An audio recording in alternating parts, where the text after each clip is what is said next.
Joe Lowry is the spokesperson for the UN's International Organization for Migration. He joins me now from Moldova, and thanks for doing so. I was reading on the IOM website a couple of days ago where you wrote, one day they were calmly going about their business, the next their worlds were turned upside down. And that really does sum up what's happened to millions of Ukrainians.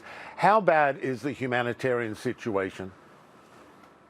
Well, let me just tell you some new figures I've got directly from our data teams who are working with the border police. There are now 273,500 people have crossed into Moldova, and about half of them have stayed in the country. The rest are going across to Moldova. That's accurate information from 6 o'clock this morning, our time. And what we're seeing is just a painful, pitiful picture of families, broken families, coming across the border. The men are having to go back, going as far as the borders with their families, and then walking back into a very uncertain future and sending their families to an uncertain future in Moldova and further afield. Today is International Women's Day, and there are women looking after their families across this country and across all the countries that Ukrainians have gone into, and they're in need of great help. One thing, of course, they're in need of material aid, and we've heard about the shelter needs, food, water, warm clothes, blankets, and so on that are needed. But people urgently need protection as well. Families have been ripped apart. They don't know when they're going to see their partners again. So it is a very, very sad situation. And what we're also doing is capturing. Go ahead.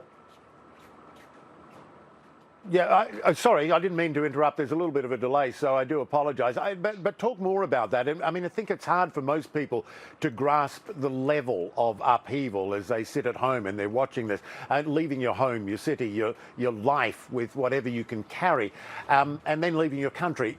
Try to describe what these people are going through on an individual basis.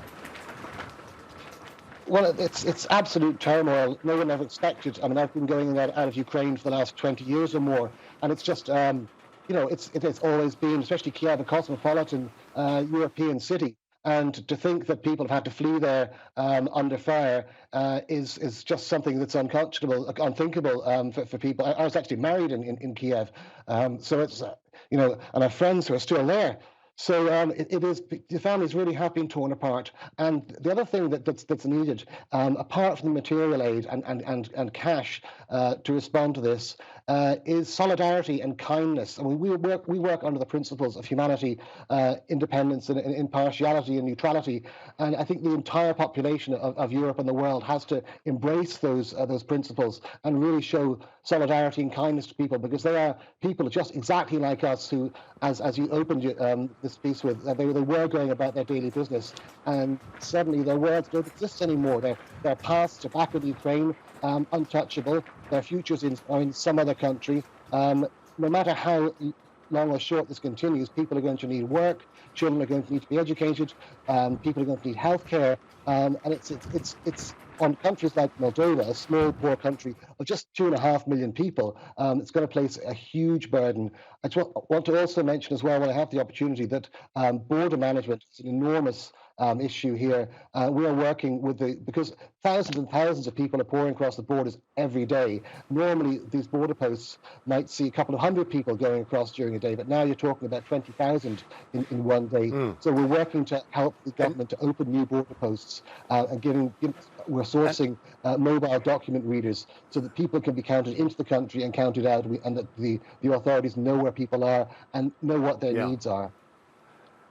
And you make a great point about Moldova. I mean, the 270,000 who passed in, that's like 5% of the population of Moldova. It's a small country. The resource burden is huge. The reality is, depending on what happens in the weeks and the months ahead, this could be a years-long problem for Ukraine and indeed for Europe. Some people might not be going home for a long time.